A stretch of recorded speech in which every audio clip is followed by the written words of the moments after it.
যখন এই পৃথিবীতে মানুষের কোনো অস্তিত্বই ছিল না, তখন একদিন আল্লাহ রব্বুল আলামিন সমস্ত ফেরেশতাদের আরশে আজিমের নিকটে সমবেত হওয়ার নির্দেশ দিলেন। হুকুম পাওয়া মাত্র অসংখ্য ফেরেশতা সেই নির্দিষ্ট স্থানে এসে হাজির হলো। তখন আল্লাহ তাআলা তাদের উদ্দেশ্য করে বললেন, আমি পৃথিবীতে আমার একজন প্রতিনিধি প্রেরণ করতে চাই। ফেরেশতারা আল্লাহর ইচ্ছার রহস্য বুঝতে না পেরে একযোগে বলল, হে পরওয়ারদিগার, আপনি কি এমন এক সৃষ্টিকে পৃথিবীতে আনতে চান যারা সেখানে অশান্তি সৃষ্টি করবে ও রক্তপাত ঘটাবে? অথচ আমরাই তো সর্বক্ষণ আপনার তসবিহ ও ইবাদতে ব্যস্ত রয়েছি। তবে নতুন খলিফা বানানোর প্রয়োজন কি? তাদের কথা শেষ হলে আল্লাহ রব্বুল আলামিন বললেন, হে আমার ফেরেশতাগণ, আমি যা জানি তোমরা তা জানো না। মানুষ কেমন হবে, কে আমার আনুগত্য করবে আর কে অবাধ্য হবে, সে বিষয়ে আমি তোমাদের চেয়ে অধিক অবগত। তবে জেনে রাখো, আমি তোমাদের মতামত চাইনি, শুধু জানিয়ে রাখলাম মাত্র। আল্লাহ রব্বুল আলামিনের বক্তব্য শুনেই ফেরেশতারা নিজেদের ভুল উপলব্ধি করলো এবং আল্লাহ রব্বুল আলামিনের দরবারে ক্ষমা প্রার্থনা করলো। এরপর আল্লাহ তাআলা 4 জন মহান ফেরেশতাকে ডাকলেন, হযরত জিবরাইল, মিকাইল, ইসরাফিল ও আজরাইল আলাইহিসসালাম। আল্লাহ রব্বুল আলামিনের হুকুম পাওয়া মাত্র তারা নির্দিষ্ট স্থানে এসে উপস্থিত হলেন। আল্লাহ প্রথমে হযরত জিবরাইল আলাইহিসসালামকে আদেশ দিলেন, হে জিবরাইল, তুমি পৃথিবীতে যাও এবং সেখান থেকে এক মুঠো মাটি নিয়ে আসো, যে মাটি দিয়ে আমি আমার খলিফাকে সৃষ্টি করব। হযরত জিবরাইল আলাইহিসসালাম পৃথিবীতে এসে জমিন থেকে মাটি নিতে উদ্যত হলে মাটি আর্তনাদ করে বলল, হে জিবরাইল, তুমি আমাকে কোথায় নিয়ে যাচ্ছ? তিনি বললেন, আমি তোমাকে আল্লাহর কাছে নিয়ে যাচ্ছি। আল্লাহ রব্বুল আলামিন মাটি দিয়ে এমন একটি মাখলুক সৃষ্টি করবেন যারা এই পৃথিবীতে আল্লাহর প্রতিনিধি হবে। কিন্তু মাটি তখন কাঁদতে কাঁদতে বলল, ভাই জিবরাইল, তুমি আমাকে নিও না, আমাকে রেখে দাও। কারণ আমাকে দিয়ে আল্লাহ তাআলা যাদের সৃষ্টি করবেন তারা আল্লাহ তাআলার নাফরমানিতে লিপ্ত হবে, যার কারণে আল্লাহ রব্বুল আলামিন তাদেরকে শাস্তি ভোগ করাবেন। অথচ আমি যদি তাদের শরীরে থাকি তাহলে সে আযাব আমাকেই ভোগ করতে হবে। অথচ আল্লাহ রব্বুল আলামিনের আযাব ভোগ করার মতো শক্তি এবং সাহস কোনোটাই আমার মধ্যে নেই। অতএব তুমি এই বিষয়ে আল্লাহ তাআলার নিকট আমার পক্ষ থেকে ক্ষমা প্রার্থনা করবে। মাটির এই আর্তনাদ শুনে জিবরাইল আলাইহিসসালাম খালি হাতে আল্লাহর দরবারে ফিরে গেলেন এবং আল্লাহ তাআলার নিকট গিয়ে মাটির আর্তনাদ ও তার অক্ষমতা প্রকাশ করলেন।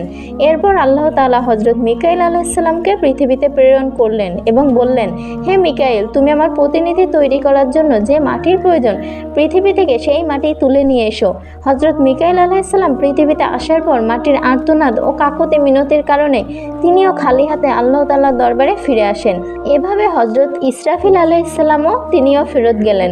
এভাবে করে 3 জন ফেরেশতা খালি হাতে ফেরত গেলেন। অবশেষে আল্লাহ রাব্বুল আলামিন হযরত আজরাইলকে পৃথিবীতে প্রেরণ করলেন। হযরত আজরাইল আলাইহিসসালাম পৃথিবীতে আসার পর মাটি যখন হযরত আজরাইল আলাইহিসসালামকে কাকুতি মিনতি করে বলা শুরু করলো, তার কথার জবাবে হযরত আজরাইল আলাইহিসসালাম বললেন, হে মাটি, আমি তোমার কথায় কখনোই ফেরত যাব না, কেননা আল্লাহ তো আমাকে হুকুম করেছেন আর আমি আল্লাহর আদেশ অবশ্যই পালন করব। এই কথা বলে তিনি পৃথিবী থেকে মাটি উত্তোলন করলেন এবং আল্লাহর দরবারে ফিরে গেলেন। আল্লাহ তাকে সন্তুষ্ট মনে বললেন, হে আজরাইল, তুমি যেহেতু আমার হুকুম পালন করেছ, তাই আমি তোমাকে একটি বিশেষ দায়িত্ব দিচ্ছি, মানবজাতির রুহু কবজ করার দায়িত্ব। আজরাইল আলাইহিসসালাম বললেন, হে আল্লাহ, আমি যদি মানুষের জান কবজ করি তাহলে তার পরিবারের লোক আমাকে দোষারোপ করবে। আল্লাহ উত্তরে বললেন, তুমি চিন্তা করো না, আমি প্রতিটি মৃত্যুর জন্য আলাদা কারণ সৃষ্টি করব।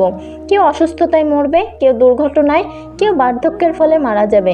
মানুষ তোমাকে দোষ দেবে না। তখন হযরত আজরাইল আলাইহিসসালাম আল্লাহ তাআলার কথায় আশ্বস্ত হলেন। এরপর ফেরেশতারা আল্লাহ তাআলার নির্দেশে মক্কার নিকটবর্তী এক পাহাড়ের ওপর সেই মাটি রেখে দিলেন।